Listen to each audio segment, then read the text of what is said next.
Hey, what's up guys, it's Star Brother here. Welcome back to another in-depth analysis video. In today's episode, we will be reviewing the Ambassador Class.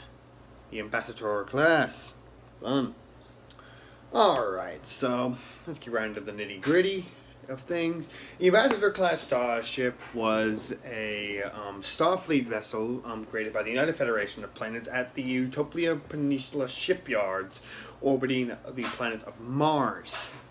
Its type had three different categories. It was an emissary ship, it was an explorer ship, and it was also classified as a heavy cruiser. Its service period was in the 2320. The prototype, the USS Ambassador, was launched in 2350 in 2325, and the Ambassador class ship itself, the whole class, was in service to about the 25th century. Like always, I will give the analysis of the ship, its dimensions, specifications, a couple ships of its design, a couple notable ships, two notable ships, and a ship I personally picked out that seemed likable of the class. And then I'll give my overall opinions about it. Alright, so here we go. Dimensions. At a length of 524.526 meters, it was one of the largest ships that the Federation was constructing at the time, because it was a big step away from the smaller Constellation and an Excelsior class that they had been making. It had a width of 283.6 meters with a height of 101.955 meters with a mass of 3,710 metric tons. So it was a big boy, a big old ship.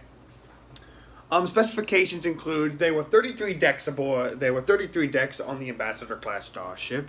Its crew was 700. Its speed was warp 9.3 cruising speed, although some sources say that it could get up to warp 10 if necessary. But that is, if that's true, then it is going faster than even the Galaxy class could go, which only go a warp speed of 9.8 for 12 hours. So that's debatable. You could debate on that in the comments section if it can go at warp 10 and up, but that's up for you guys to decide. Armaments include 10 Type 9 phaser arrays and 2 torpedo launchers that could launch either quantum or photon torpedoes.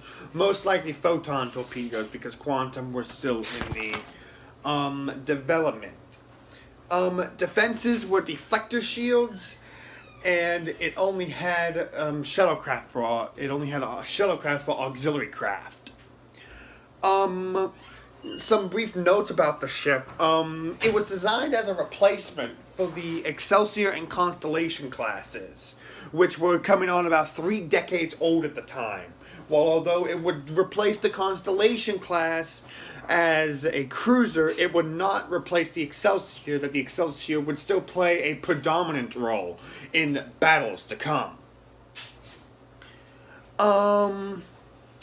Notable engagements that the Ambassador class was in. It served, I believe there was one Ambassador class at the Battle of Wolf 359. I believe it was destroyed, all hands lost, I believe. We know 1 or 2 served in the Dominion War. We know one of them was in the battle second battle of Terok Nor. The retake of Terok Nor, or Deep Space Nine, known as the Federation.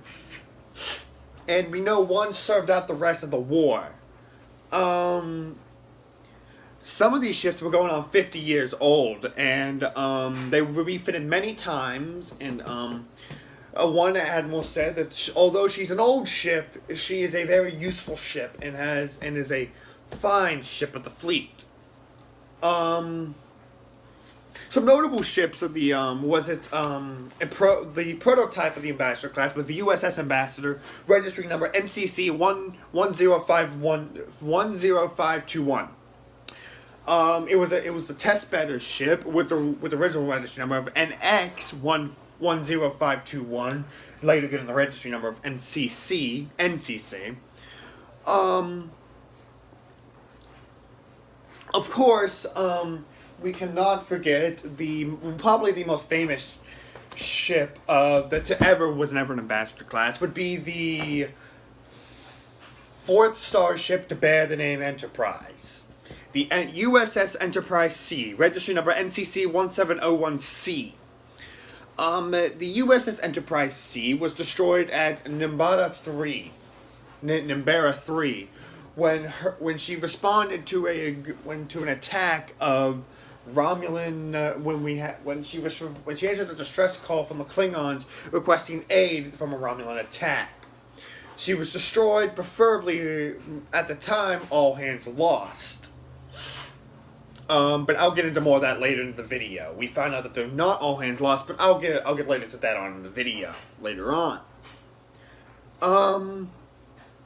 The final notable ship I have was a ship I personally picked out after doing research, was the USS Excalibur, NCC 26517.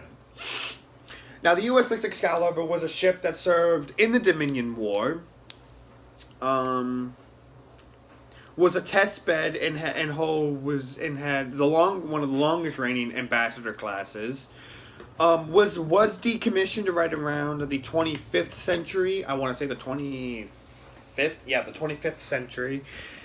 And if you want a video solely on the USS Excalibur, leave a link in the description. Leave a comment down below if you want a full video of the USS Excalibur, which I will gladly uphold.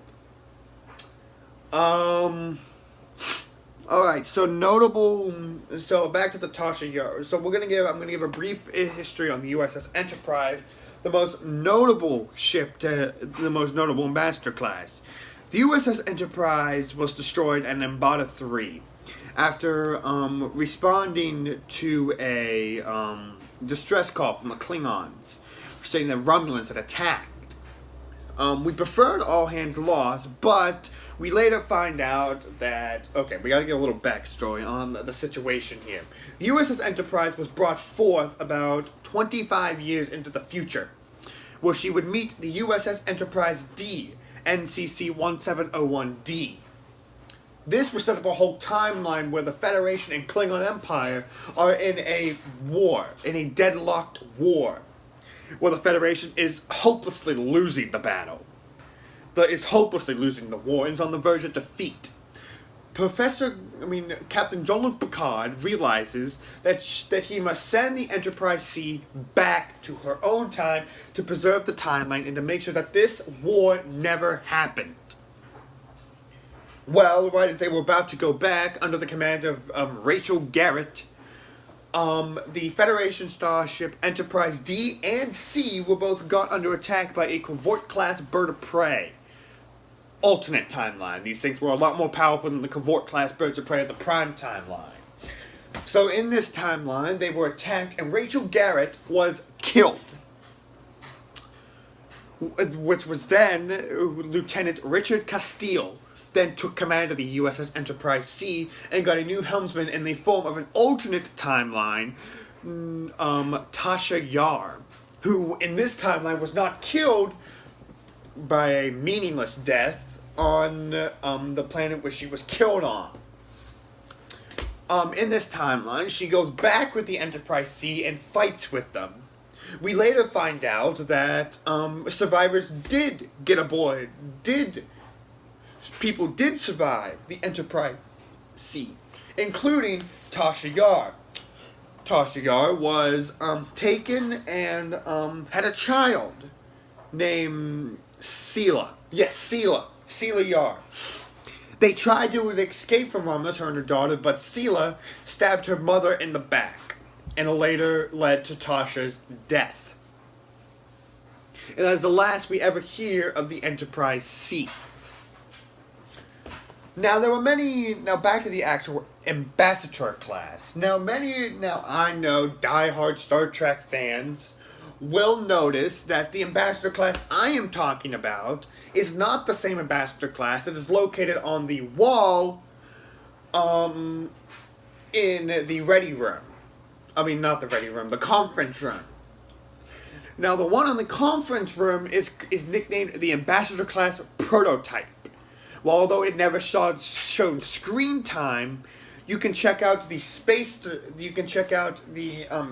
Trek Yards episode, both on the Ambassador Class and the Ambassador Class Prototype.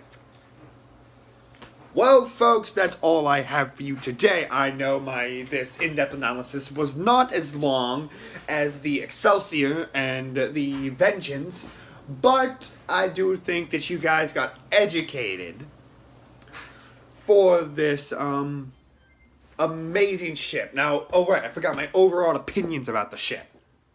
I absolutely love this ship. This ship is by far one of my favorite designs. It is the cross between relative of the Excelsior. You can clearly see, if you look up the picture of the Ambassador, you can clearly see things from the Excelsior. But you can also see things from the you can also see things that later come into the to its later ship, the Galaxy class. You can clearly see things that have been taken from the Ambassador and put into the Galaxy. Another thing I really like about the ship is that although it made one major appearance in the season 3 episode, Yesterday's Enterprise, which was the episode and storyline I mentioned earlier with Tasha and Richard Castile and Rachel Garrett. It has left an dying impact as me because to be honest, if I'm going to be honest with most Trekkies, Yesterday's Enterprise was actually the first Star Trek episode I fully saw. Like, full through, Yesterday's Enterprise was the reason I got into Star Trek TNG era so much. And as we go on later in the in-depth analysis video, I will definitely be mentioning a lot more ships that from the TNG area, more so than the TOS era or the Voyager or the Enterprise or Discovery era.